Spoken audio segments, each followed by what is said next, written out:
الحمد لله الذي أنزل على عبده الكتاب ولم يجعل له عوجا قيما لينذر بأسا شديدا من لدنه ويبشر المؤمنين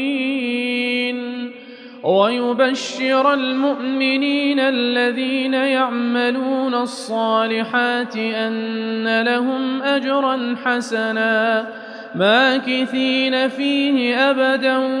وينذر الذين قالوا اتخذ الله ولدا ما لهم به من علم ولا لآبائهم كبرت كلمة تخرج من أفواههم إن يقولون إلا كذبا فلعلك باخع نفسك على آثارهم إن لم يؤمنوا بهذا الحديث أسفا إنا جعلنا ما على الأرض زينة لها لنبلوهم أيهم أحسن عملا وإنا لجاعلون ما عليها صعيدا جرزا أم حسبت أن أصحاب الكهف والرقيم كانوا من آياتنا عجبا إذ أوى الفتية إلى الكهف فقالوا ربنا آتنا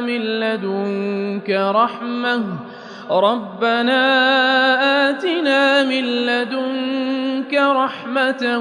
وهيئ لنا من أمرنا رشدا فضربنا على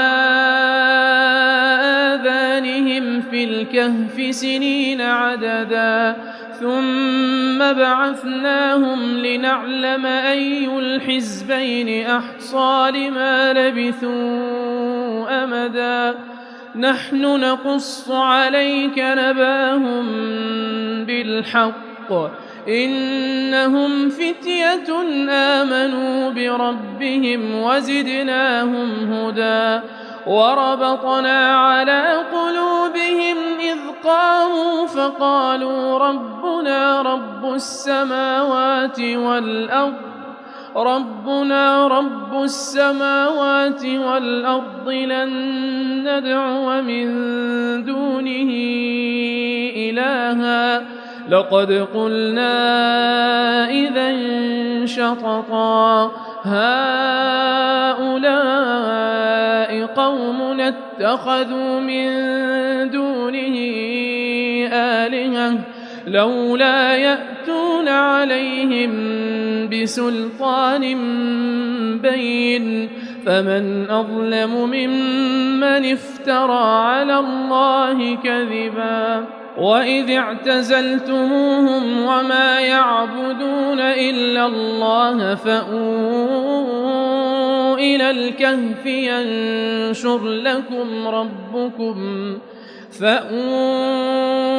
الكهف ينشر لكم ربكم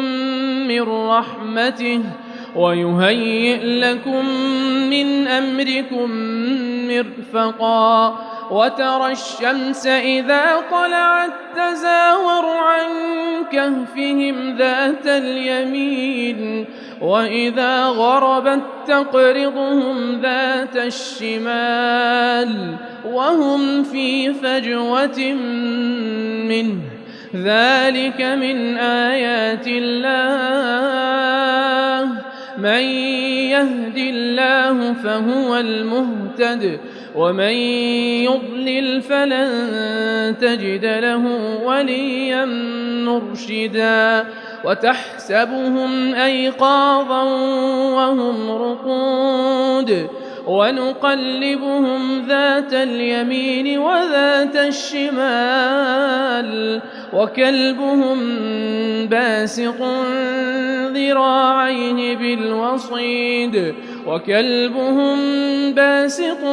ذراعيه بالوصيد لو اطلعت عليهم لوليت منهم فرارا لوليت منهم فرارا ولملئت منهم رعبا وكذلك بعثناهم ليتساءلوا بينهم قال قائل منهم كم لبثتم قالوا لبثنا يوما أو بعض يوم قالوا ربكم أعلم بما لبثتم فابعثوا أحدكم بورقكم هذه إلى المدينة فلينظر أيها أزكى طعاما فليأتكم برزق منه وليتلطف ولا يشعرن بكم أحدا إنهم إن يظهروا عليكم يرجموكم أو يعيدوكم في ملتهم ولن تفلحوا إذا أبدا وكذلك أعثرنا عليهم ليعلموا أن وعد الله حق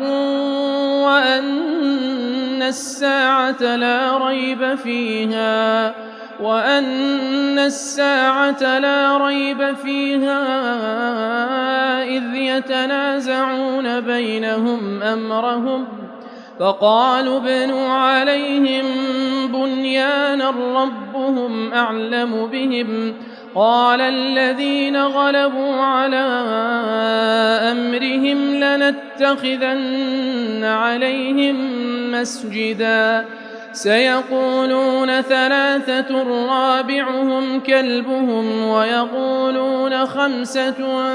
سادسهم كلبهم رجما بالغيب ويقولون سبعة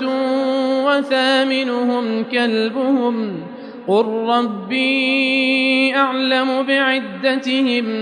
ما يعلمهم إلا قليل فلا تمار فيهم إلا مراء ظاهرا ولا تستفت فيهم منهم أحدا ولا تقولن لشيء إني فاعل ذلك غدا إلا أن يشاء الله واذكر ربك إذا نسيت وقل عسى أن يهديني ربي لأقرب من هذا رشدا ولبثوا في كهفهم 300 سنين وازدادوا 9 قل الله أعلم بما لبثوا له غيب السماوات والأرض أبصر به وأسمع ما لهم من دونه من ولي ولا يشرك في حكمه أحدا واتل ما أوحي إليك من كتاب ربك لا مبدل لكلماته ولن تجد من دونه ملتحدا واصبر نفسك مع الذين يدعون ربهم بالغداة والعشي يريدون وجهه ولا تعد عيناك عنهم تريد زينة الحياة الدنيا ولا تطع من أغفلنا قلبه عن ذكرنا واتبع هواه وكان أمره فرطا وقل الحق من ربكم فمن شاء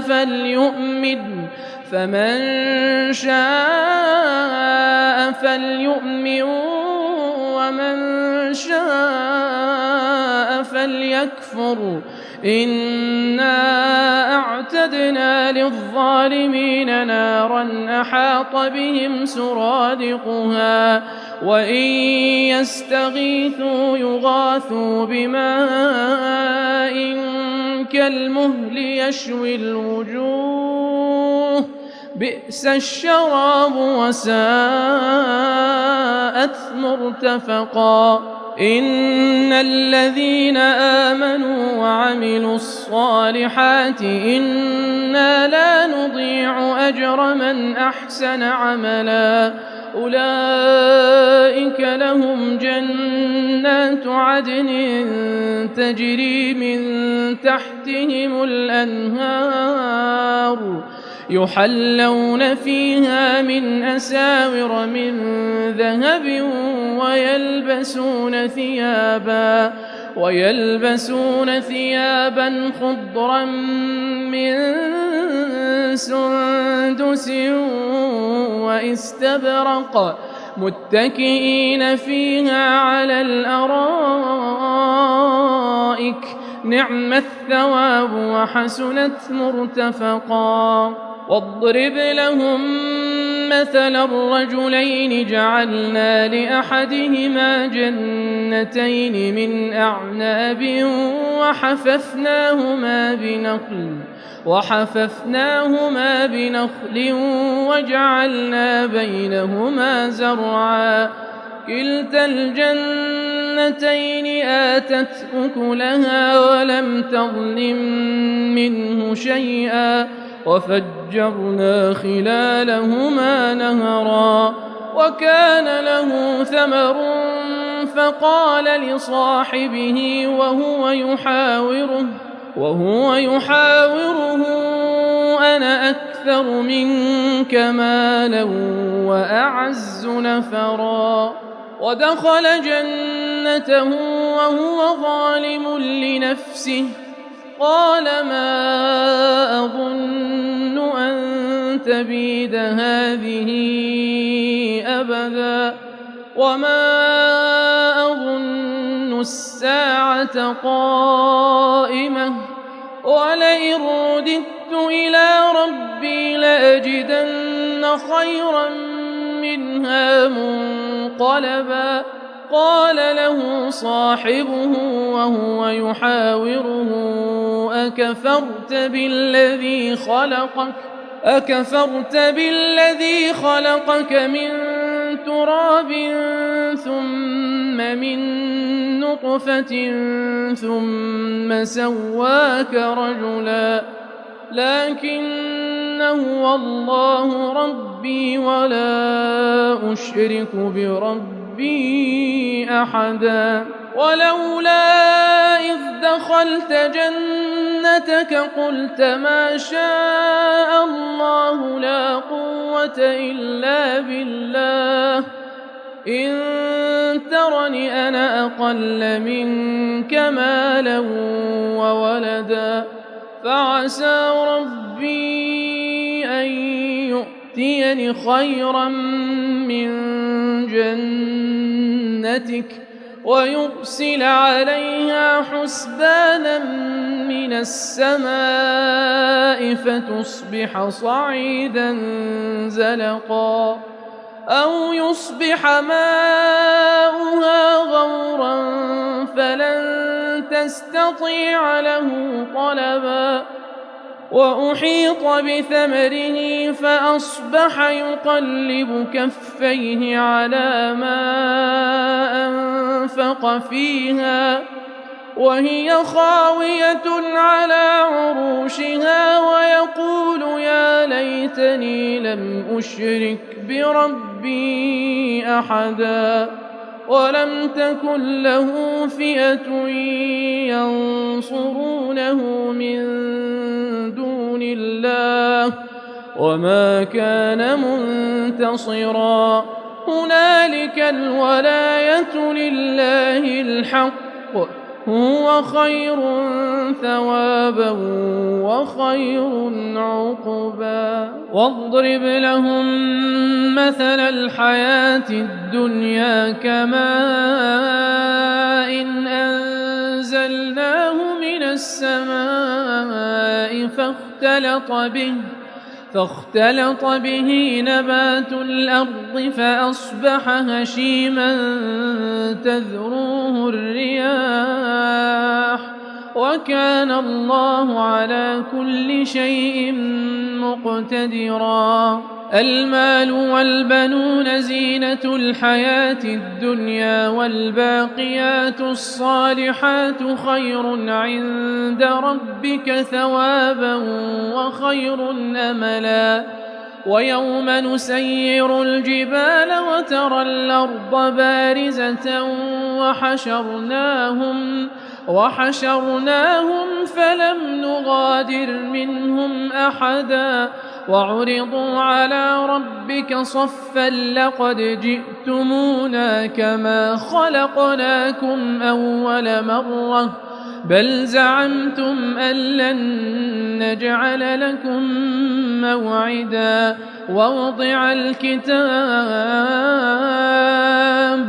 فترى المجرمين مشفقين مما فيه ويقولون يا ويلتنا ما لهذا الكتاب لا يغادر صغيرة ولا كبيرة إلا أحصاها ووجدوا ما عملوا حاضرا ولا يظلم ربك أحدا. وإذ قلنا للملائكة اسجدوا لآدم فسجدوا إلا إبليس كان من الجن ففسق عن أمر ربه أفتتخذونه وذريته أولياء من دوني وهم لكم عدو بئس للظالمين بدلا. ما أشهدتهم خلق السماوات والأرض ولا خلق أنفسهم وما كنت متخذ المضلين عضدا. ويوم يقول نادوا شركائي الذين زعمتم فدعوهم فلم يستجيبوا لهم وجعلنا بينهم موبقا. ورأى المجرمون النار فظنوا أنهم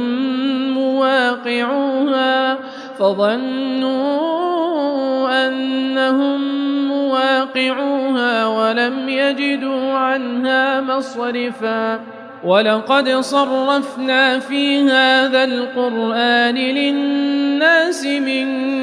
كل مثل وكان الإنسان أكثر شيء جدلا. وما منع الناس أن يؤمنوا إذ جاءهم الهدى ويستغفروا ربهم إلا أن تأتيهم سنة الأولين أو يأتيهم العذاب قبلا. وما نرسل المرسلين إلا مبشرين ومنذرين ويجادل الذين كفروا بالباطل ليدحضوا به الحق واتخذوا آياتي وما أنذروا هزوا. ومن أظلم ممن ذكر بآيات ربه فأعرض عنها ونسي ما قدمت يداه إنا جعلنا على قلوبهم أكنة أن يفقهوه وفي آذانهم وقرا وإن تدعهم إلى الهدى فلن يهتدوا إذا أبدا وربك الغفور ذو الرحمة لو يؤاخذهم بما كسبوا لعجل لهم العذاب بل لهم موعد لن يجدوا من دونه موئلا وتلك القرى أهلكناهم لما ظلموا وجعلنا لمهلكهم موعدا وإذ قال موسى لفتاه لا أبرح حتى أبلغ مجمع البحرين أو أمضي حقبا فلما بلغا مجمع بينهما نسيا حوتهما فاتخذ سبيله في البحر سربا فلما جاوزا قال لفتاه آتنا غداءنا لقد لقينا من سفرنا هذا نصبا قال أرأيت إذ أوينا إلى الصخرة فإني نسيت الحوت وما أنسانيه إلا الشيطان أن أذكره واتخذ سبيله في البحر عجبا قال ذلك ما كنا نبغ فارتدا على آثارهما قصصا فوجدا عبدا من عبادنا آتيناه رحمة من عندنا وعلمناه من لدنا علما قال له موسى هل أتبعك على أن تعلمني مما علمت رشدا قال إنك لن تستطيع معي صبرا وكيف تصبر على ما لم تحط به خبرا قال ستجدني إن شاء الله صابرا ولا أعصي لك أمرا قال فإن اتبعتني فلا تسألني عن شيء حتى أحدث لك منه ذكرا فانطلقا حتى إذا ركبا في السفينة خرقها قال أخرقتها لتغرق أهلها لقد جئت شيئا إمرا قال ألم أقل إنك لن تستطيع معي صبرا قال لا تؤاخذني بما نسيت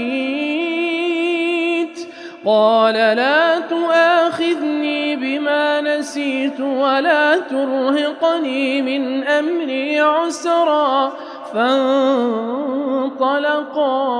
حتى إذا لقيا غلاما فقتله قال أقتلت نفسا زكية بغير نفس لقد جئت شيئا نكرا قال ألم أقل لك إنك لن تستطيع معي صبرا قال إن سألتك عن شيء بعدها فلا تصاحبني قد بلغت من لدني عذرا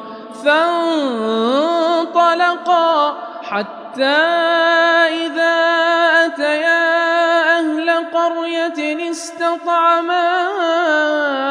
أهلها فأبوا أن يضيفوهما فوجدا فيها جدارا يريد أن ينقض فأقامه قال لو شئت لاتخذت عليه أجرا قال هذا فراق بيني وبينك سأنبئك بتأويل ما لم تستطع عليه صبرا أما السفينة فكانت لمساكين يعملون في البحر فأردت أن أعيبها وكان وراءهم ملك يأخذ كل سفينة غصبا وأما الغلام فكان أبواه مؤمنين فخشينا أن يرهقهما طغيانا وكفرا فأردنا أن يبدلهما ربهما خيرا منه زكاة وأقرب رحما وأما الجدار فكان لغلامين يتيمين في المدينة وكان تحته كنز لهما وكان أبوهما صالحا فأراد ربك أن يبلغا أشدهما ويستخرجا كنزهما رحمة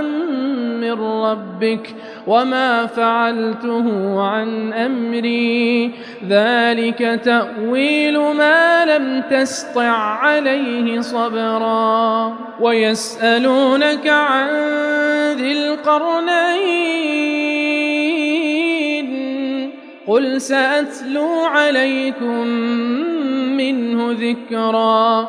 إنا مكنا له في الأرض وآتيناه من كل شيء سببا فأتبع سببا حتى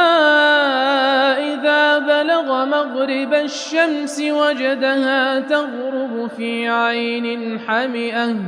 ووجد عندها قوما قلنا يا ذا القرنين إما أن تعذب وإما أن تتخذ فيهم حسنا قال أما من ظلم فسوف نعذبه ثم يرد إلى ربه فيعذبه عذابا نكرا وأما من آمن وعمل صالحا فله جزاء الحسنى وسنقول له من أمرنا يسرا ثم أتبع سببا حتى إذا بلغ مطلع الشمس وجدها تطلع على قوم لم نجعل لهم من دونها سترا كذلك وقد أحطنا بما لديه خبرا ثم أتبع سببا حتى إذا بلغ بين السدين وجد من دونهما قوما لا يكادون يفقهون قولا قالوا يا ذا القرنين إن يأجوج ومأجوج مفسدون في الأرض فهل نجعل لك خرجا على أن تجعل بيننا وبينهم سدا قال ما مكني فيه ربي خير فأعينوني بقوة أجعل بينكم وبينهم ردما آتوني زبر الحديد حتى إذا ساوى بين الصدفين قال انفخوا حتى إذا جعله نارا قال آتوني أفرغ عليه قطرا فما استطاعوا أن يظهروه وما استطاعوا له نقبا قال هذا رحمة من ربي فإذا جاء وعد ربي جعله دكاء وكان وعد ربي حقا وتركنا بعضهم يومئذ يموج في بعض ونفخ في الصور فجمعناهم جمعا وعرضنا جهنم يومئذ للكافرين عرضا الذين كانت أعينهم في غطاء عن ذكري وكانوا لا يستطيعون سمعا أفحسب الذين كفروا أن يتخذوا عبادي من دوني أولياء إنا أعتدنا جهنم للكافرين نزلا قل هل ننبئكم بالأخسرين أعمالا الذين ضل سعيهم في الحياة الدنيا وهم يحسبون أنهم يحسنون صنعا أولئك الذين كفروا بآيات ربهم ولقائه فحبطت أعمالهم فلا نقيم لهم يوم القيامة وزنا ذلك جزاؤهم جهنم بما كفروا واتخذوا آياتي ورسلي هزوا إن الذين آمنوا وعملوا الصالحات كانت لهم جنات الفردوس نزلا خالدين فيها لا يبغون عنها حولا قل لو كان البحر مدادا لكلمات ربي لنفد البحر قبل أن تنفد كلمات ربي ولو جئنا بمثله مددا قل إنما أنا بشر مثلكم يوحى إلي أنما إلهكم إله واحد فمن كان يرجو لقاء ربه فليعمل عملا